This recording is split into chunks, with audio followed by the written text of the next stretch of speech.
Assalomu alaykum, Agrotexnika kanali obunachilari. Akalar, sizlar uchun maxsus TDM 9 ot kuchiga ega motoblogimiz.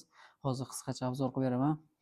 Akalar, ko'rishlaring mumkin, bu motoblogimiz dizayniga alohida e'tibor berasizlar. Bu Yevropa standarti asosida ishlab chiqarilgan. Oldida LED faralari bor. Old qismida akalar 5,5 litrli katta bak bilan jihozlangan bo'ladi.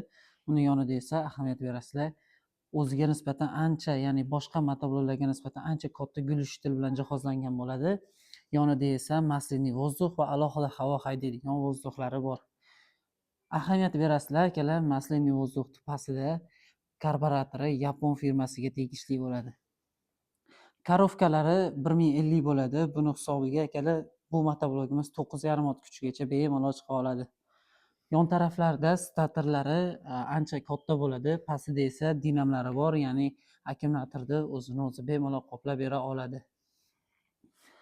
Uni orqa tomonida akalar mana ko'rishlaring mumkin, masliniy datchiklari bo'ladi, ya'ni motoblogda yog'i quyuq yoki suyuq bo'lib ketsa, bu o'zini o'zi avtomatik tarzda o'chirib qo'ya oladi.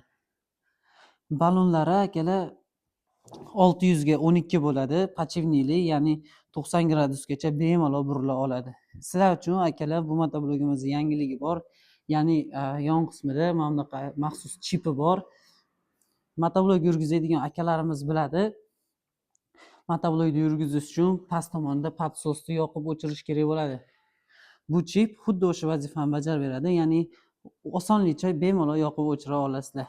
Agarda kimga optim narxlarda motobloglar kerak bo'lsa, bemalol aloqaga chiqaverasizlar, biz sizlarni kutib qolamiz. Manzilimiz Ma'lumot shahar Kombinat bozorida, telefon nomerlarimizni yozib qoldirdik. Akalar, bizni yetkazib berish xizmati ham bor. Bemalol aloqaga chiqaverasizlar.